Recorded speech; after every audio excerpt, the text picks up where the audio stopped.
Students, welcome to my YouTube channel Mathverse MBA MCA।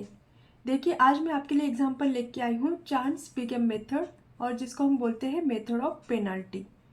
देखिए, अभी तक हमने क्या देखा, सिंप्लेक्स मेथड के एग्जांपल हमने सॉल्व किए हैं, मिनिमाइजेशन टाइप और मैक्सिमाइजेशन टाइप के। ठीक है, और आज हम देखेंगे बिगेम मेथड का एग्जाम्पल। तो देखिए, जो दोनों मेथड है, सिंप्लेक्स मेथड और बिगेम मेथड, तो दोनों में डिफरेंस क्या होता है।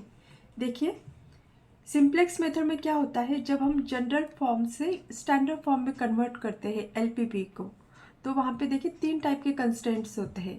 एक तो लेस देन और इक्वल टू टाइप के, या फिर ग्रेटर देन और इक्वल टू, और फिर इक्वल टू टाइप के। ठीक है, अगर सिंप्लेक्स मेथड का एग्जाम्पल है तो वहाँ पे हम क्या करते हैं, अगर लेस देन और इक्वल टू टाइप के कंस्टेंट है तो वहाँ पे हम क्या करेंगे, ऐड अ स्लैक वेरिएबल।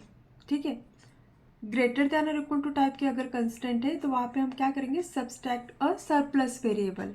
और इक्वल टू टाइप के अगर कंस्टेंट है तो वहाँ पे हम कुछ भी ऑपरेशन नहीं करते, वो एज इट इज लिखते हैं। कहाँ पे, सिंप्लेक्स मेथड में। अभी हम देखेंगे कि बिगेम मेथड में क्या करना है।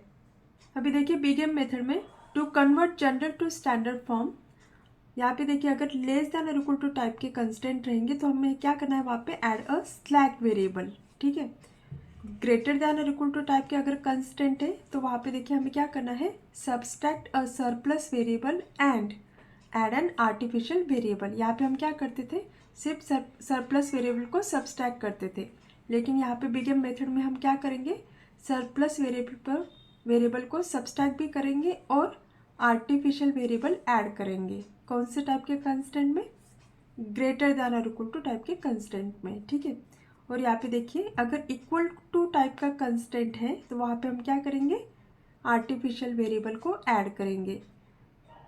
सिंप्लेक्स मेथड में क्या होता था, अगर इक्वल टू टाइप का कंस्टेंट है वो कंस्टेंट हम एज इट इज लिखते थे, लेकिन यहाँ पे हम क्या करेंगे, आर्टिफिशियल वेरिएबल वहाँ पे ऐड करेंगे। ठीक है, तो ये बेसिक डिफरेंस है सिंप्लेक्स मेथड और बिगेम मेथड में।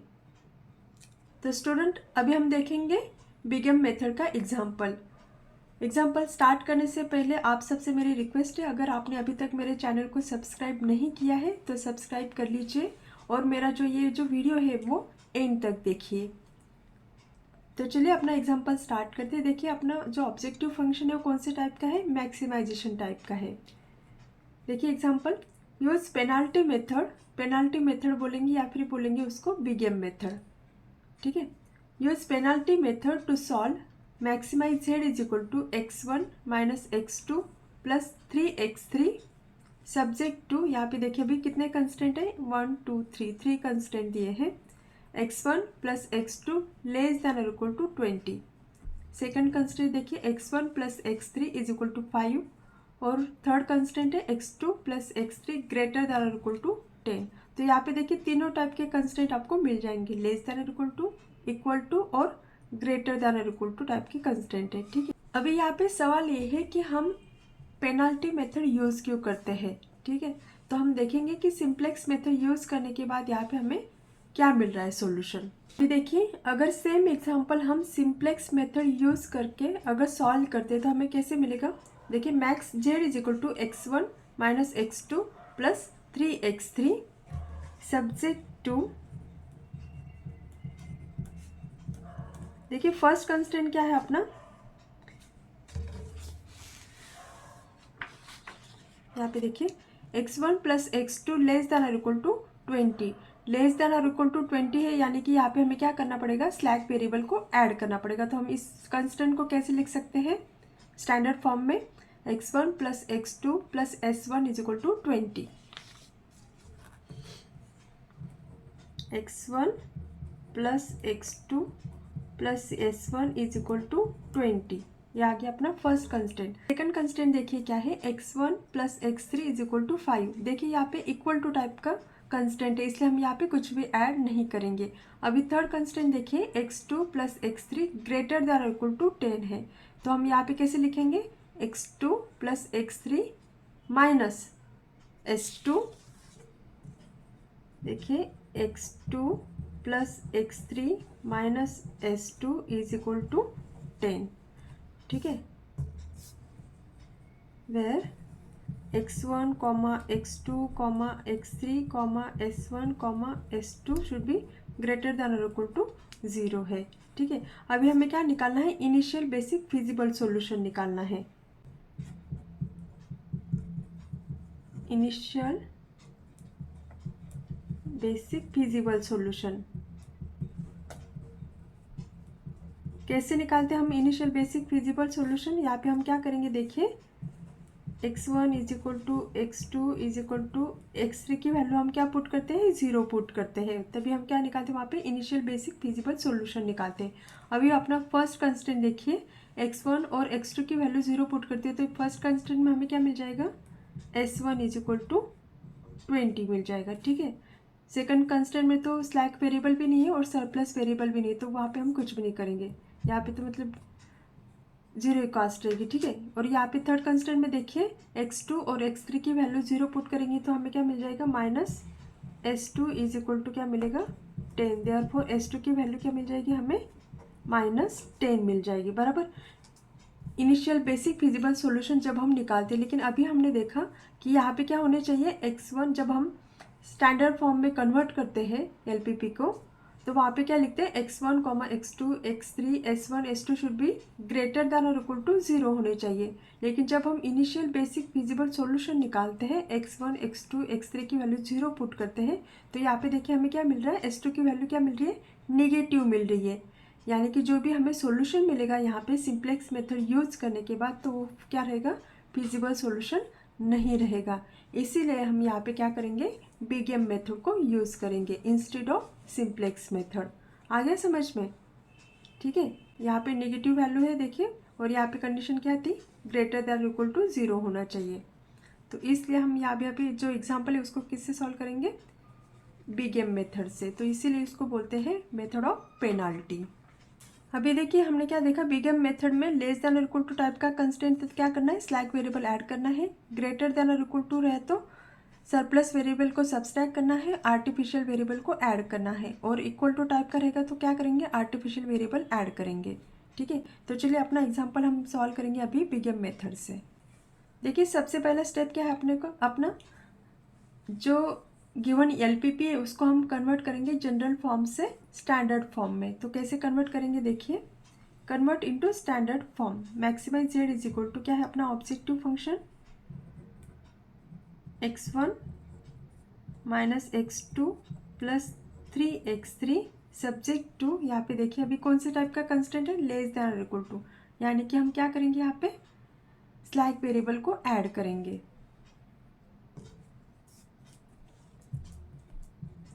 x1 plus x2 plus s1 is equal to क्या 20। सेकंड कंस्टेंट देखिए क्या है, इक्वल टू टाइप का है, तो यहाँ पे हम क्या करेंगे, आर्टिफिशियल वेरिएबल को ऐड करेंगे। तो ये देखिए कैसे हो जाएगा, x1 plus x3 plus a1 is equal to 5। Third constant कौन से टाइप का है, ग्रेटर देन और equal to, surplus variable subtract करेंगे, आर्टिफिशियल वेरिएबल ऐड करेंगे। तो कैसे लिखेंगे, देखिए x3 यहाँ पे x2 plus x3 minus s2 plus a2 is equal to क्या 10। सरप्लस वेरिएबल सब्सट्रैक्ट किया, आर्टिफिशियल वेरिएबल ऐड किया। ठीक है, where x1 x2 x3 a1 a2 s1 s2 should be greater than और इक्वल टू 0। अभी देखिए हमें क्या फाइंड आउट करना है, initial basic feasible solution find out करना है। तो कैसे लिखेंगे हम, इनिशियल बेसिक फिजिबल सॉल्यूशन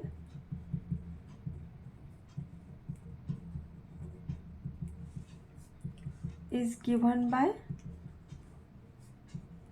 अभी देखिए फर्स्ट कंस्टेंट में हमें क्या करना है, यहाँ पे देखिए x1 और x2 की वैल्यू अगर पुट करते कैसे दिखेंगे, कैसे देखिए x1 is equal to x2 is equal to x3 की वैल्यू हम क्या पुट करते हैं, 0 पुट करते हैं। तो देखिए फर्स्ट कंस्टेंट में क्या मिल जाएगा अपने को, s1 is equal to 20। Second constant में देखिए क्या मिल जाएगा, a1 इज इक्वल टू 5। और थर्ड कंस्टेंट देखिए यहाँ पे क्या है, यहाँ पे सरप्लस वेरिएबल है और आर्टिफिशियल वेरिएबल है। ठीक है, देखिए ये सरप्लस वेरिएबल यहाँ पे उसकी वैल्यू क्या है, निगेटिव है। यहाँ पे निगेटिव वैल्यू होने की वजह से हमने यहाँ पे क्या किया है, आर्टिफिशियल वेरिएबल को ऐड किया है, बराबर। इसलिए हम यहाँ पे क्या लेंगे, आर्टिफिशियल वेरिएबल लेंगे। तो देखिए 8 कितना हो जाएगा, 10 हो जाएगा। तो इस तरीके से ये क्या हो गया, अपना इनिशियल बेसिक फिजिबल सॉल्यूशन। अभी देखिए ये इंफॉर्मेशन यूज़ करके हमें क्या करना है, इनिशियल टेबल बनाना है। अभी देखिए यहाँ पे क्या क्या कॉलम और रोज रहेंगे। यहाँ पे देखिए एक्सपी का कॉलम है, ये एक्सपी का कॉलम है और ये एक्सपी का रो है। यहाँ पे हम क्या लिखेंगे, जितने भी बेसिक और नॉन बेसिक वेरिएबल्स है वो पूरे के पूरे हमने यहाँ पे लिख दिए। सीजे क्या रिप्रेजेंट करता है, कोएफिशिएंट। ये जो बेसिक और नॉन बेसिक वेरिएबल्स है उनके कोएफिशिएंट को, किसके कोएफिशिएंट, ऑब्जेक्टिव फंक्शन, जो अपना ऑब्जेक्टिव फंक्शन है उसके हम यहाँ पे कोएफिशिएंट लिखेंगे। यहाँ पे देखिए x1 x2 x3 का कोएफिशिएंट क्या है, मेन ऑब्जेक्ट। यहाँ पे देखिए एक चीज़ बोलना मैं भूल गई। यहाँ पे देखिए जो अपना स्टैंडर्ड फॉर्म है, यहाँ पे हमने क्या किया, स्लैक वेरिएबल और आर्टिफिशियल वेरिएबल को ऐड किया है। यहाँ पे जो अपना ऑब्जेक्टिव फंक्शन है, ऑब्जेक्टिव फंक्शन में भी हमें क्या करना है, स्लैक वेरिएबल और सरप्लस वेरिएबल विथ 0 कोएफिशिएंट वहाँ पे ऐड करना है। तो देखिए +0s1 +0s2 स्लैक और सरप्लस वेरिएबल हम ऐड करेंगे इन ऑब्जेक्टिव फंक्शन विथ 0 कॉस्ट। और वो जो आर्टिफिशियल वेरिएबल है वो हम ऑब्जेक्टिव फंक्शन में यूज़ करेंगे विथ -m कॉस्ट। तो देखिए कैसे हो जाएगा, -m(a1) -m(a2), ठीक है। स्लैक और सरप्लस वेरिएबल विथ 0 कॉस्ट और artificial variable with -m cost. तो इस तरीके से ये बन जाएगा अपना objective function. x1 x2 x3 का कोएफिशिएंट क्या है ऑब्जेक्टिव फंक्शन में, यहाँ पे देखिए x1 का क्या है 1, x2 का क्या है -1, x3 का क्या है 3, s1 का क्या है 0, s2 का है 0, a1 का क्या है -m और a2 का क्या है -m, ठीक है। अभी यहाँ पे देखिए हमारे जो वेरिएबल मिल गए थे यहाँ पे s1 a1 a2, वही वाले वेरिएबल्स हम यहाँ पे लिखेंगे बी के कॉलम में, बेसिक वेरिएबल के कॉलम में। तो देखिए s1 a1 और a2, इनके कोएफिशिएंट क्या है मेन ऑब्जेक्टिव फंक्शन में। s1 का देखिए क्या है 0 है, a1 का देखिए क्या है -m और a2 का क्या है -m, ठीक है। अभी हम फर्स्ट कंस्टेंट देखेंगे। फर्स्ट कंस्टेंट में देखिए क्या क्या कोएफिशिएंट है। x1 का कोएफिशिएंट यहाँ पे लिखना है।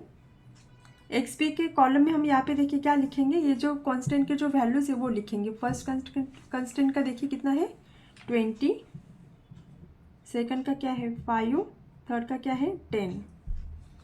अभी यहाँ पे कोएफिशिएंट लिखेंगे। फर्स्ट कांस्टेंट देखिए x1 का कोएफिशिएंट क्या है 1, x2 का क्या है 1, x3 नहीं है तो 0, s1 है तो 1, बाकी की क्या आ जाएंगे 0, ठीक है। सेकंड कांस्टेंट देखिए x1 का क्या है 1, x2 नहीं है तो 0 आ जाएगा, x3 1, s1 नहीं है 0, यहाँ पे s2 है क्या नहीं है तो 0 आ जाएगा, a1 है तो 1, a2 नहीं है तो 0। थर्ड देखिए x1 यहाँ पे नहीं है तो 0 आ जाएगा, x2 है तो 1, बराबर, x3 भी है तो यहाँ पे 1 आ जाएगा, s1 नहीं है तो 0 आएगा, s2 है -1, a1 नहीं है तो 0 आएगा और a2 है तो 1 आएगा, ठीक है। तो इस तरीके के क्या किया हमने, हर एक कंस्टेंट की यहाँ पे कोएफिशिएंट लिख के लिए। और इनिशियल बेसिक फिजिबल सॉल्यूशन में जो वैल्यूज़ मिल गए थे, जो वेरिएबल्स हमें मिले यहाँ पे s1 a1 a2, वो वेरिएबल्स हमने यहाँ पे ले लिए और उनका कोएफिशिएंट लिखा ऑब्जेक्टिव फंक्शन में, ठीक है। अभी देखिए हमें क्या करना है, यहाँ पे जेड की वैल्यू निकालनी है, जेड की वैल्यू। और देखिए हर एक रो को मैंने यहाँ पे क्या बोल दिया, फर्स्ट रो को मैंने r1, सेकंड रो को r2 और थर्ड रो को मैंने यहाँ पे बोल दिया r3, ठीक है। अभी देखिए हमें क्या करना है, जेड की वैल्यू निकालनी है। तो कैसे निकालेंगे हम, देखिए 0 × 20 प्लस -m × 5 प्लस -m × 10, यानी कि इन दोनों का मल्टीप्लिकेशन प्लस इन दोनों का मल्टीप्लिकेशन प्लस इन दोनों का मल्टीप्लिकेशन, ठीक है। नेक्स्ट कॉलम में के लिए देखिए 0 × 1 प्लस -m × 1 प्लस -m × 0। तो हर एक कॉलम के लिए वैसे हमें मल्टीप्लिकेशन करना है। ठीक है, तो देखिए 0 इंटू 1 0 हो गया, यहाँ पे भी 0 वैल्यू होगी, यहाँ पे क्या मिल जाएगा अपने को माइनस m। यहाँ पे देखिए 0 इंटू 1 0 माइनस m इंटू 0 0 हो गया, और यहाँ पे क्या मिलेगा माइनस m। ये कितना हो गया 0 हो गया, ये देखिए माइनस m और माइनस m कितना हो गया माइनस 2m।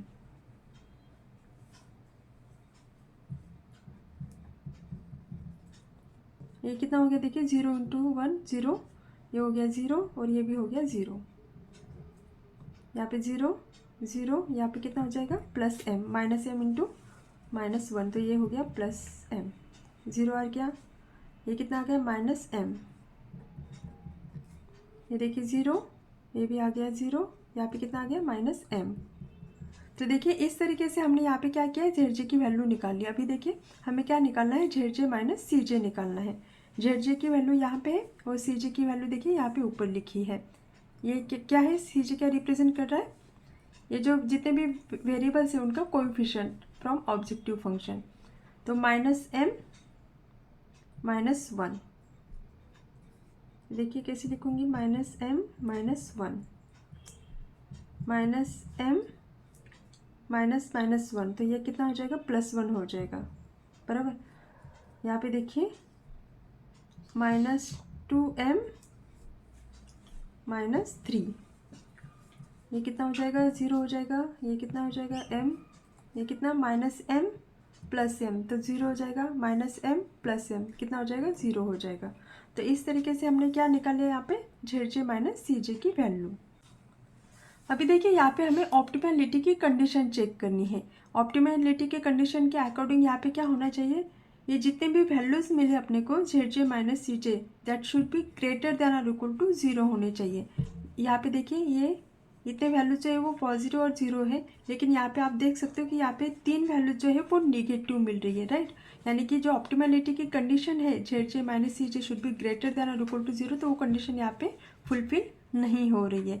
इसका मतलब क्या है कि हमें आगे और प्रोसेस करना पड़ेगा। ठीक है, तो आगे प्रोसेस करने के लिए अभी हमें क्या निकालना पड़ेगा, की रो और की कॉलम निकालना पड़ेगा। तो की कॉलम हम कैसे सिलेक्ट करेंगे, तो यहाँ पे देखिए हमें most negative value find out करनी है। तो यहाँ पे देखिए ये 3 वैल्यूज़ हमें निगेटिव वैल्यूज़ मिली है। यहाँ पे मोस्ट निगेटिव वैल्यू कौन सी है, यहाँ पे देखिए माइनस m है, माइनस m, और यहाँ पे माइनस 2m है। यहाँ पे देखिए जो m जो होता है वो खुद से एक बड़ी वैल्यू रहती है, तो माइनस 2m बोलने के बाद वो और ज़्यादा निगेटिव वैल्यू हो जाएगी। तो यहाँ पे देखिए अगर ये तीनों को हम कंपेयर करते हैं तो मोस्ट निगेटिव वैल्यू कौन सी आ जाएगी, माइनस 2m माइनस 3।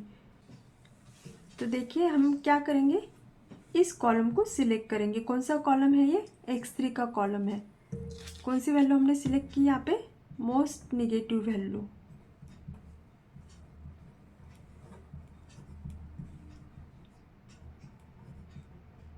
तो हम क्या करेंगे, इस x3 को अभी हम यहाँ पे सिलेक्ट कर लेते हैं।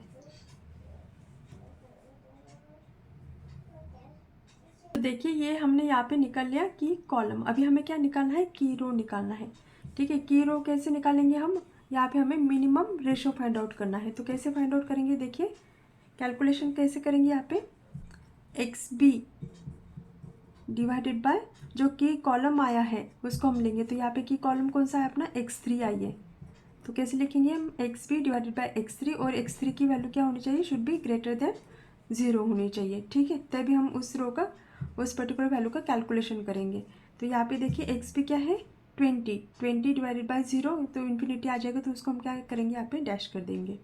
यहाँ पे नेक्स्ट देखिए 5u divided by 1, 5u divided by 1, तो ये कितना आ गया 5। नेक्स्ट देखिए 10 डिवाइडेड बाय 1, तो ये कितने आ गई 10। तो देखिए दोनों में मिनिमम वैल्यू कौन सी है, 5 है। तो हम कौन से सिलेक्ट करेंगे, ये वाली, क्या है ये मिनिमम रेशियो। ठीक है, कहाँ पे मिल रहा है हमें, A1 में।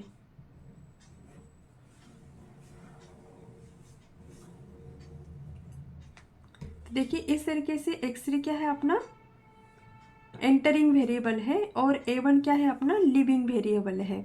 ठीक है, अभी A1 यहाँ से जाएगा और A1 की जगह पे कौन आएगा, अभी x3 वेरिएबल आएगा। ठीक है, तो देखिए नेक्स्ट कैलकुलेशन करने से पहले आपको एक इम्पॉर्टेंट बात मैं यहाँ पे बता दूँ।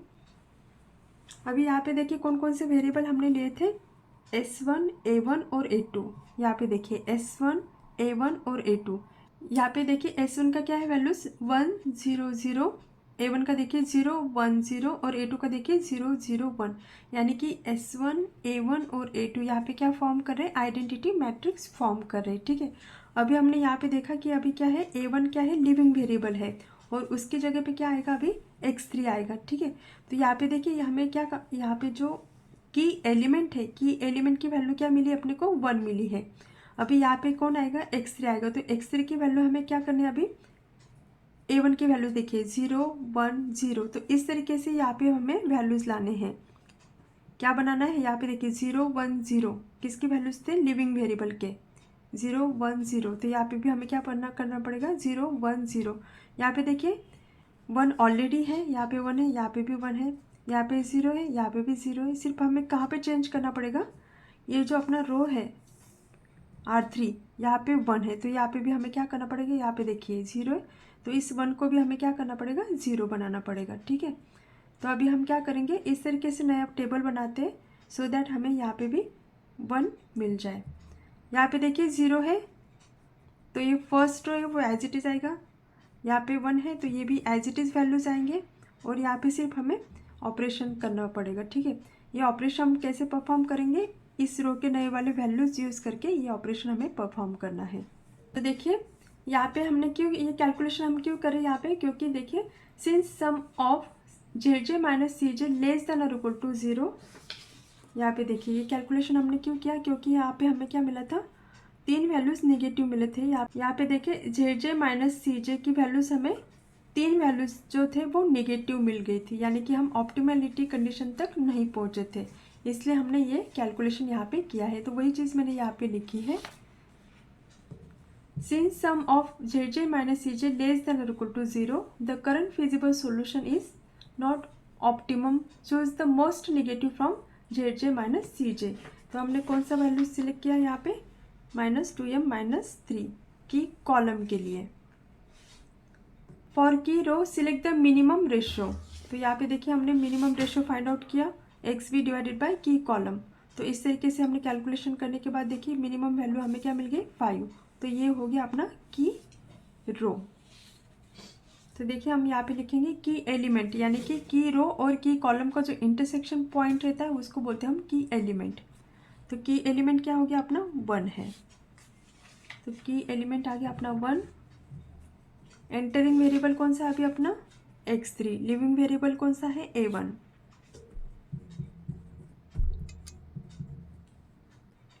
Now only at row A2 convert that 1 to 0। ठीक है, put S1 and x3 row as it is and for A2 perform operation using R2। तो देखिए हम कैसे ऑपरेशन परफॉर्म करेंगे वहाँ पे, R3 डैश। अभी देखिए ये नए वाले वैल्यूज, नया वाला टेबल है अपना, ये जो वेरिएबल्स थे वो एज इट इज़ लिख के लिए, उसके कोएफिशिएंट भी जो है वो हम एज इट इज़ यहाँ पे लिख के लेते हैं ऑब्जेक्टिव फंक्शन से। यहाँ पे क्या था, x1 का कोएफिशिएंट 1 -1 3 0 0 -m और यहाँ पे -m। यहाँ पे देखिए अपना लिविंग वेरिएबल अभी कौन सा है, A1। तो हम अभी जो फर्स्ट इटरेशन का टेबल बनाएंगे वहाँ पे अगर आप A1 का कॉलम नहीं भी लेते तो भी चलेगा, क्योंकि वो लिविंग वेरिएबल है। ठीक है, और अगर आपने टेबल में ले भी लिया तो वहाँ पे आपने अगर कैलकुलेशन नहीं भी करते हो तो भी चलेगा। ठीक है, देखिए यहाँ पे मैं फर्स्ट रो को बोल देती हूँ R1 डैश, सेकंड रो को बोलूँगी R2 डैश और थर्ड रो को मैं बोलूँगी R3 डैश। ठीक है, और यहाँ पे S1 एज इट इज़ उसकी वैल्यूज हमें यहाँ पे लिखने हैं। तो देखिए क्या क्या वैल्यूज आ जाएंगे, वो फर्स्ट रो जो हम एज इट इज़ लिख रहे हो क्योंकि यहाँ पे ऑलरेडी 0 है। तो देखिए ये वैल्यूज़ कैसे मिल जाएंगे अपने को, 20 1 1 0 1 0 0 0। ठीक है, यहाँ पे भी 1 मिला है अपने को, तो ये वाले वैल्यूज़ भी मैं एज इट इज़ लिख के लेती हूँ R2 डैश के लिए इटरेशन 1 में। तो यहाँ पे देखिए एज इट इज़ लिख रही हूँ मैं 5 1 0 1 0 0 1 0। ठीक है, अभी देखिए S1 का कोएफिशिएंट क्या है, 0 है। x3 का कोएफिशिएंट क्या है, 3 है। और A2 का कोएफिशिएंट क्या है, -m। ठीक है, अभी हमें क्या करना है, यहाँ पे हमें 0 लाना है। तो कैसे करेंगे, कौन सा ऑपरेशन परफॉर्म करना पड़ेगा हमें। यहाँ पे देखिए ये वाले नए वैल्यूज़ मिली है अपने को R2 डैश के, तो R2 डैश का यूज़ करके ही देखिए जो की रो रहेगा ना, की रो के नए वाले वैल्यूज़ यूज़ करके ही हमें 1/3 वाला जो रहेगा उसका कैलकुलेशन करना है। तो देखिए कौन सा कैसे करेंगे हम, R3 डैश, इसके लिए कैसे परफॉर्म करेंगे, R3 माइनस R2 डैश। तो देखिए कैलकुलेशन करने के बाद कैसे हो जाएगा। तो देखिए इस तरीके से हमें नए वाले वैल्यूज मिल गए R3 डैश के 5 -1 1 0 0 -1 -1 1। अभी उसके बाद में हमें क्या कैलकुलेट करना है, ZJ निकालना है। तो देखिए कैसे कैलकुलेट करेंगे हम, 0 × 1 0 हो गया, 3 × 1 यानी कि 3 + m। तो ये देखिए कैसे हो जाएगा, 3 + m। नेक्स्ट देखिए ये 0 हो जाएगा, ये 0 हो जाएगा, यहाँ पे क्या आएगा, -m। ये देखिए 0, ये कितना हो गया, 3, ये 0 हो गया, ये 0 हो गया, ये 0 हो गया, ये 0 हो गया, ये 0 हो गया, ये 0 हो गया, ये कितना आएगा, +m। 0, यहाँ पे देखिए 3 + m, 3 + m आ गया, ये 0 हो गया, ये 0 हो गया, यहाँ पे कितना आएगा, -m। उसके बाद में देखिए हमें क्या निकालना भी, ZJ - CJ निकालना है। तो देखिए ZJ की वैल्यू यहाँ पे है, CJ की वैल्यू ऊपर है। तो 3 + m -1, तो ये कितना हो जाएगा, 2 + m। ये देखिए -m + 1, 3 - 3 0, ये कितना हो गया, 0, ये कितना हो गया, m। देखिए कितना आएगा, 3 + m + m, यानी कि 3 + 2m आएगा। ये -m + m, तो यह कितना हो जाएगा, 0 हो जाएगा। अभी देखिए यहाँ पे हम क्या करेंगे, फिर से ऑप्टिमैलिटी की कंडीशन चेक करेंगे। ऑप्टिमैलिटी की कंडीशन क्या होती है, all ZJ - CJ should be greater than और इक्वल टू 0 होने चाहिए।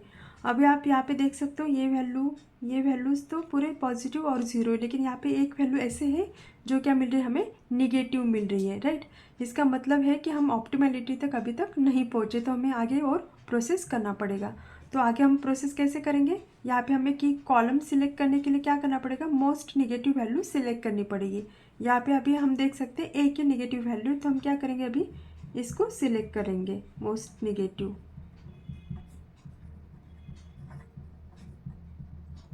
कहाँ पे मिल रहा है हमें, देखिए x2, यानी कि x2 क्या हो गया अपना, अभी एंटरिंग वेरिएबल हो जाएगा। उसके बाद में हमें क्या करना है, कैलकुलेशन करना है फॉर मिनिमम रेशो, जिससे हम सिलेक्ट करेंगे की रो।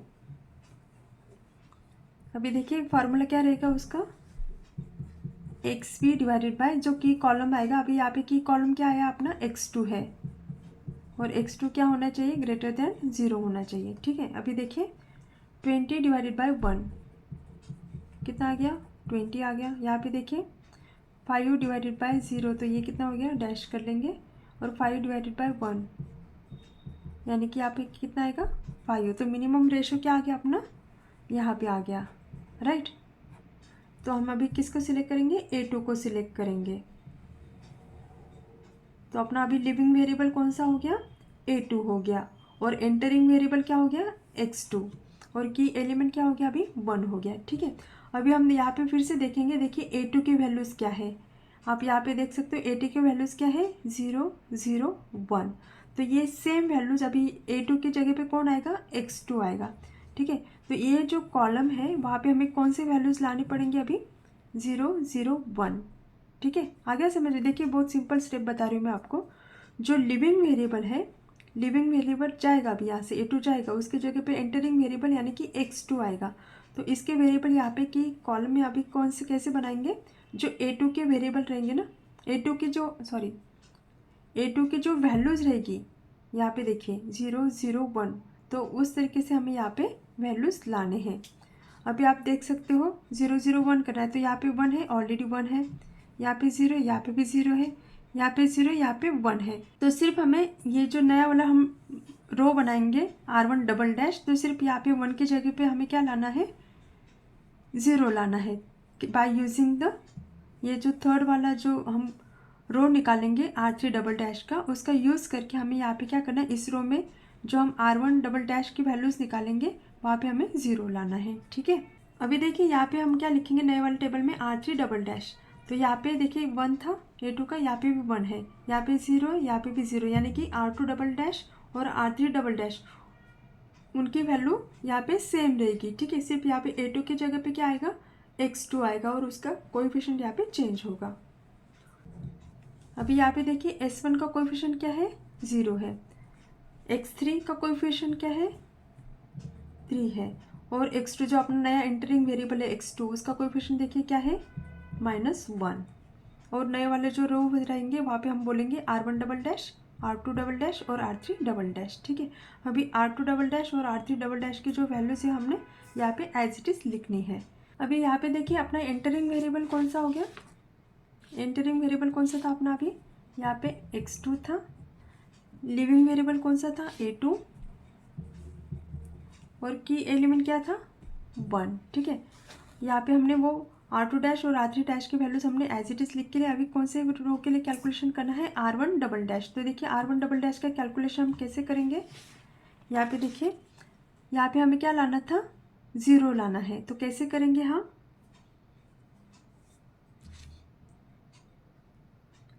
R1 dash minus R3 double dash, कैसे करेंगे, देखिए ये जो नए वाला वैल्यूज़ है R3 डबल डैश के, R3 डबल डैश के वैल्यूज़ यूज़ करके हमें क्या करना है, यहाँ पे R1 डबल डैश की वैल्यूज़ निकालते हो, कैसे निकालेंगे, यहाँ पे देखिए R3 डबल डैश की वैल्यूज़ तो ये सेम वैल्यूज़ है, तो कैसे कैलकुलेशन कर सकते हैं हम, R1 double dash is equal to कैसे, यहाँ पे मैं लिख के देती हूँ, R1 dash minus R3 double dash, यानी कि ये ऊपर वाले वैल्यूज़ माइनस नीचे वाले वैल्यूज़, तो कैसे आएंगे, देखिए 1 माइनस -1, यहाँ पे देखिए 1 माइनस 1 क्या आ जाएगा, 0 आ जाएगा। ठीक है, तो R1 dash minus R3 double dash, तो देखिए यहाँ पे हमें नए वाले वैल्यूज़ मिल गए R1 रो में, 15 2 0 0 1 1 1 -1। ठीक है, अभी हम क्या करेंगे, फिर से यहाँ पे ZG की वैल्यू निकालेंगे, कैसे निकालेंगे, दोनों का मल्टीप्लिकेशन प्लस दोनों का मल्टीप्लिकेशन प्लस इन दोनों का मल्टीप्लिकेशन, तो ये देखिए कि ये 0 हो गया, ये कितना आ जाएगा,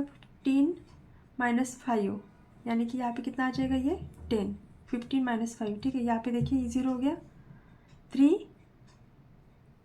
+ 1, यानी कि यहाँ पे कितना आ गया, ये 4, ये 0 हो गया, ये 0 हो गया, यहाँ पे क्या आ जाएगा, -1, ये 0 हो गया, ये 3 हो गया, यहाँ पे आ जाएगा 3, ये 0, ये 0, ये 0, ये देखिए 0 × 1, ये 0 हो गया, ये 0 हो गया, यहाँ पे क्या आ जाएगा, +1, ये 0, ये 3 + 1, यानी कि आज यहाँ पे आ जाएगा 4, यहाँ पे देखिए 0 0, यहाँ पे आ जाएगा -1।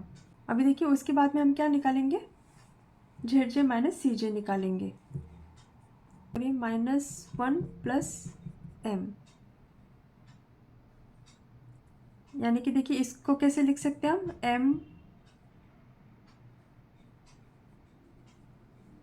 -1 बराबर, इसको हम इस तरीके से लिख सकते हैं। ठीक है, अभी हम फिर से यहाँ पे क्या करेंगे, ऑप्टिमलिटी की कंडीशन चेक करेंगे। यहाँ पे देखिए ZJ माइनस CJ की वैल्यू आप देख सकते हो कि पूरे वैल्यू से यहाँ पे हमें क्या मिले हैं, पॉजिटिव मिले। यहाँ पे ये कैसे लिखा हमने, m-1, m क्या है, बिगर वैल्यू है, तो उसमें से हम 1 सब्सट्रैक्ट कर ले तो वो बिगर वैल्यू ही रहेगी। तो यहाँ पे हम देखिए क्या लिख सकते हैं, now check all ZJ minus CJ greater than और इक्वल टू 0। यहाँ पे हमें क्या मिल रहे हैं, सब वैल्यूज ग्रेटर देन और इक्वल टू 0 मिल रहे हैं, राइट। तो हम यहाँ पे क्या बोल सकते हैं, हियर कंडीशन इज सेटिस्फाइड, यानी कि यहाँ पे हम ऑप्टिमलिटी की कंडीशन तक पहुँच गए हैं, बराबर।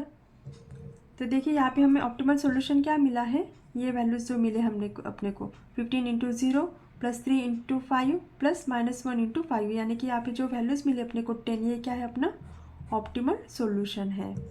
तो देखिए यहाँ पे मैं क्या लिख सकती हूँ, since all ZJ minus CJ greater than और equal to 0 the solution is optimum and is given by, यहाँ पे देखिए यहाँ पे S1 है, X1 नहीं है, राइट।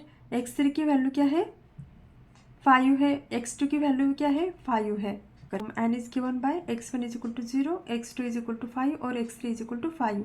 यहाँ पे हम क्या बोल सकते हैं, maximum of z is equal to, अपना सोल्यूशन कितना आ गया 10। अभी देखिए यहाँ पे हम इसको ऑप्टिमम सोल्यूशन क्यों बोले, क्योंकि यहाँ पे आप देख सकते हो यहाँ पे पूरे वैल्यूज जो ऑप्टिमलिटी की कंडीशन थी यहाँ पे फुलफिल हो रही है।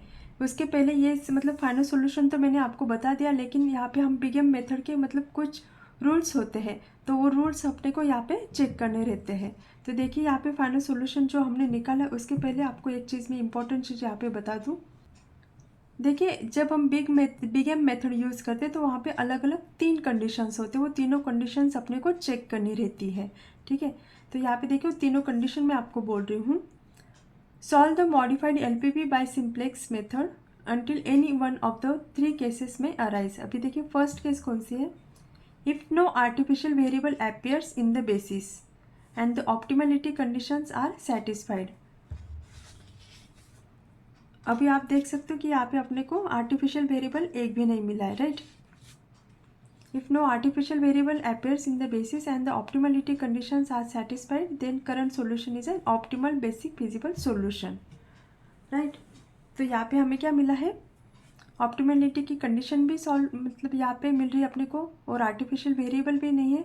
तो हम क्या बोल सकते हैं यहाँ पे, हम हमारा जो सॉल्यूशन है वो क्या है, ऑप्टिमल बेसिक फिजिबल सॉल्यूशन अपने को यहाँ पे मिल गया है। अगर देखिए सेकंड केस अगर रहती, सेकंड केस में क्या होता है, if at least one artificial variable is there in the basis at 0 level and the optimality conditions is satisfied. यानी कि ये देखिए अपना जो सॉल्यूशन है यहाँ पे, राइट। अगर यहाँ पे हमें एक आर्टिफिशियल वेरिएबल यहाँ पे रहता और हम ऑप्टिमलिटी की कंडीशन भी अगर फुलफिल होती तो उस केस में हम क्या बोलते हैं,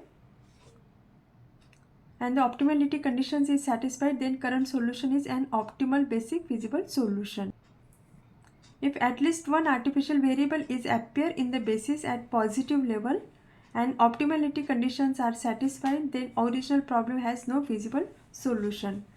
उस solution को हम क्या बोलते हैं, that is solution is satisfied constraints but not optimal to objective function. Here we contain the large penalty and is called the pseudo optimal solution. लेकिन अभी अपने को जो सॉल्यूशन मिला है वहाँ पे अपने ये तीनों में से कौन सी कंडीशन फुलफिल हो रही है। तो देखिए हमने जो एग्जांपल सॉल्व किया है वहाँ पे अपने जो फर्स्ट कंडीशन में फुलफिल हो रही है। फर्स्ट कंडीशन क्या है यहाँ पे देखिए, if no artificial variable appears in the basis and the optimality conditions are satisfied.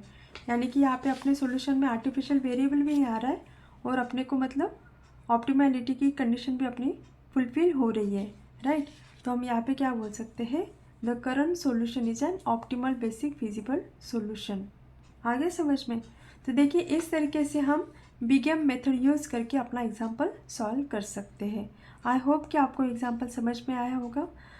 देखिए स्टूडेंट्स, आप अभी तक अगर आपने मेरे चैनल को सब्सक्राइब नहीं किया है तो सब्सक्राइब ज़रूर कीजिए और लाइक भी कीजिए।